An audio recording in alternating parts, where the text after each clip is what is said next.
नमस्कार जैन साथियों, एक बार फिर से आप सबका बहुत बहुत स्वागत है। आयुष्मान भारत कार्ड ये भारत सरकार की बहुत ही महत्वाकांक्षी योजना है। इसमें गरीब लोगों के लिए निःशुल्क हेल्थ इंश्योरेंस है, यानी 5 लाख तक का बीमा है, जिसके ज़रिए 1 वर्ष के भीतर कोई भी व्यक्ति जिसका कार्ड बना है वो 5 लाख तक का इलाज करा सकता है। बहुत सारे लोगों का कार्ड बन गया है, लेकिन इनमें से बहुत लोगों को जानकारी नहीं है कि इस कार्ड का इस्तेमाल होता कहाँ कहाँ है। बहुत वीडियो बने हैं जिसमें ये बताया गया है कि ये हेल्थ कार्ड कैसे बनता है, क्या है ये सब, लेकिन इसका इस्तेमाल कहाँ कहाँ होता है इसके जानने वाले ज़्यादा हैं। तो मैं चाहता हूँ कि आज आप इस वीडियो के माध्यम से सीखें, जानें कि आपका जो आयुष्मान कार्ड है उसका इस्तेमाल कहाँ कहाँ हो सकता है। चलिए शुरुआत करते हैं। वीडियो को आप पूरा देखिएगा, स्किप मत करिएगा। जहाँ उपयोग कर सकते हैं, कहाँ उपयोग कर सकते हैं? जिला अस्पताल, यानी कि सरकारी जो सरकारी जिला अस्पताल हैं, हर जिला अस्पतालों में आप इसका उपयोग कर सकते हैं। इसके अलावा जो सूचीबद्ध प्राइवेट मल्टी स्पेशलिटी हॉस्पिटल हैं, हम आगे आपको बताएंगे। एक वेबसाइट है जिसके ज़रिए आप आराम से चेक भी कर पाएंगे कि जिस हॉस्पिटल में आप गए हैं वो हॉस्पिटल आयुष्मान कार्ड को स्वीकार करता है कि नहीं। खैर, सूचीबद्ध प्राइवेट मल्टी स्पेशलिस्ट हॉस्पिटल जहां ये सुविधा है। आयुष्मान हेल्थ डेस्क वाले अस्पताल, साफ साफ हॉस्पिटल के ऊपर लिखा रहता है, बाहर ही लिखा रहता है आयुष्मान हेल्थ डेस्क। ऐसे कोविड के लिए सूचीबद्ध अस्पताल विशेष समय पर, ये हमेशा के लिए नहीं होते, है ना। ये कार्ड जहाँ भी इस्तेमाल होंगे हम ये जानेंगे कि कितनी बीमारियां इसमें इंक्लूड हैं, यानी कौन कौन सी बीमारी का इलाज इस कार्ड के ज़रिए हो सकता है। देखिए, कम से कम 1500 बीमारियां हैं, सबकी लिस्ट यहाँ नहीं दी जा सकती, लेकिन मुख्य मुख्य बीमारियों को जान लीजिए। जैसे कि कैंसर है, हृदय रोग है, किडनी है, आर्थोपेडिक, स्त्री रोग, न्यूरोलॉजी, नेत्र चिकित्सक, दंत चिकित्सा, ये मुख्य बीमारियाँ हैं। बाकी एक लिस्ट है जिसमें पूरा लिखा रहता है कि कितनी बीमारियां इसमें इंक्लूड हैं। बस ऐसे समझ लीजिए कि लगभग सभी बीमारियां इंक्लूड हैं। कुछ बीमारियां इसमें छूटी हुई हैं, उसकी जिक्र हम आगे करेंगे। जैसे कैंसर है, जिसमें इस कार्ड के जरिए इलाज इसका होता है। कीमोथेरेपी होती है, रेडिएशन। हृदय रोग में आप बाईपास सर्जरी हो सकती है, एंजियोप्लास्टी हो सकती है। किडनी में डायलिसिस होता है, ट्रांसप्लांट के लिए कुछ शर्त है, लेकिन ट्रांसप्लांट होता है। आर्थोपेडिक में घुटना, कूल्हा, ये सब इसकी सर्जरी कराना है, बदलवाना है, ये हो जाता है इस कार्ड से। स्त्री रोग की बात करें तो डिलीवरी, सिजेरियन, यूट्रस सर्जरी, ये सब इसमें शामिल है। न्यूरोलॉजी की अगर बात करें तो ब्रेन सर्जरी, स्पाइनल सर्जरी सब शामिल है। नेत्र चिकित्सक में मोतियाबिंद ऑपरेशन भी शामिल है। दंत चिकित्सा में कुछ दांत संबंधी ऑपरेशन भी हैं। इस तरह से बहुत सारी बीमारियां इसमें जोड़ी गई हैं।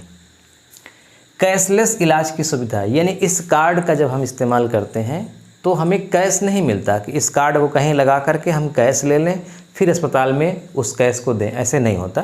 5 लाख की जो सीमा है उसके भीतर हम जब इलाज कराते हैं तो हॉस्पिटल का जो बिल आता है वो डायरेक्ट कार्ड से पेमेंट हो जाता है। कैश की सुविधा यहाँ पे नहीं होती। तो आपको अस्पताल में कोई भुगतान नहीं करना होता, सिर्फ आयुष्मान कार्ड और आधार कार्ड दिखाकर इलाज शुरू हो जाता है। दवा, जांच, सर्जरी सब शामिल है इसमें, कुछ छोटा नहीं है। किसी भी राज्य में इस्तेमाल, जैसे मान लीजिए कि हम उत्तर प्रदेश के हैं, हमारा आयुष्मान कार्ड बना है और हम काम करने के लिए दिल्ली चले गए या मुंबई चले गए या बिहार में हैं, तो भारत के किसी भी राज्य में हो, किसी भी कोने में हो, ये हर जगह स्वीकार्य है। मतलब ऐसा नहीं कि हम यूपी के हैं तो हमारा ये कार्ड जो है वो यूपी में ही मान्य होगा, बिहार में नहीं होगा। तो यूपी का व्यक्ति बिहार में भी जाके इलाज करा सकता है, बिहार का व्यक्ति यूपी में भी आके इलाज करा सकता है। जिस राज्य में है, जिस ज़िले में है वहाँ, यानी कुल मिला के आपका कार्ड बना है वो आधार कार्ड से लिंक होता है।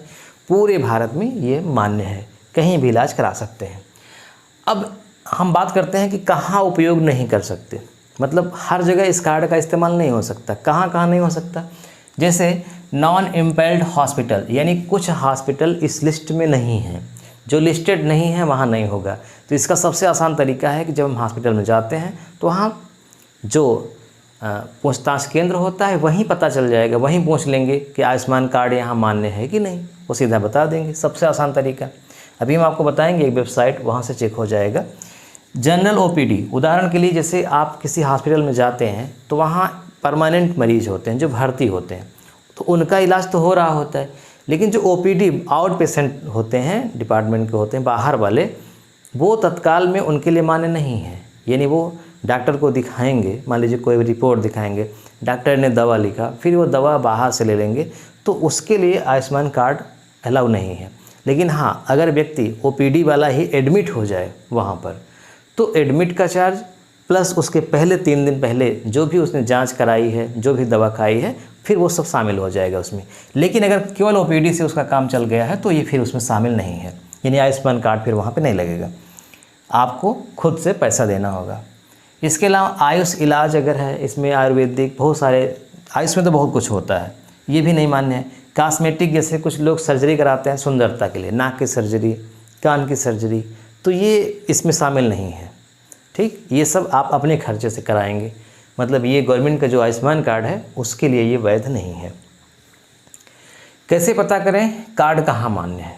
सबसे आसान तरीका क्या है, आप इस वेबसाइट पे विजिट करिए www.hospital.pmjay.government.in। इस पर मतलब इसको आप जो है सर्च करिए, फिर उसके बाद ऑप्शन देगा राज्य चुनने का, आप जिस राज्य के हैं उस राज्य, जिला।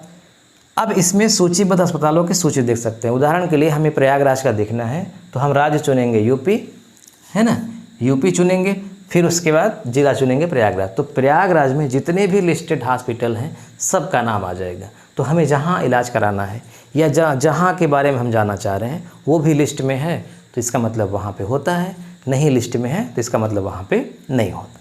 ठीक, तो सबसे आसान तरीका यही है। एक सोचना है आपके लिए कि हमारा एक प्ले स्टोर पे ऐप है जिसका नाम है दीपक ज्ञानपथ। दीपक ज्ञानपथ, प्ले स्टोर पे सर्च करिए दीपक ज्ञानपथ, ये आ जाएगा एप्लीकेशन। इसको इंस्टॉल कर लीजिए, बिल्कुल निःशुल्क है, कोई चार्ज नहीं है। इसमें बहुत सारे कोर्स फ्री हैं, कुछ पेड है। अगर आपको अच्छा लगेगा तो आप खरीदिएगा, नहीं अच्छा लगेगा तो जो निःशुल्क है उसको पढ़िएगा, वहाँ रेगुलर क्लास मिलेगी। ठीक है, चलिए, तो वीडियो देखने के लिए आपका बहुत बहुत धन्यवाद। आयुष्मान कार्ड से संबंधित कोई भी प्रश्न है आप पूछ सकते हैं। अगर आप कहेंगे तो मैं एक डिटेल वीडियो इस पर बना दूंगा कि आयुष्मान कार्ड की शुरुआत कैसे हुई, कैसे बनता है, इसकी क्या पात्रता है, वगैरह वगैरह। वीडियो देखने के लिए आपका बहुत बहुत धन्यवाद। मिलते हैं नेक्स्ट वीडियो में। नमस्कार।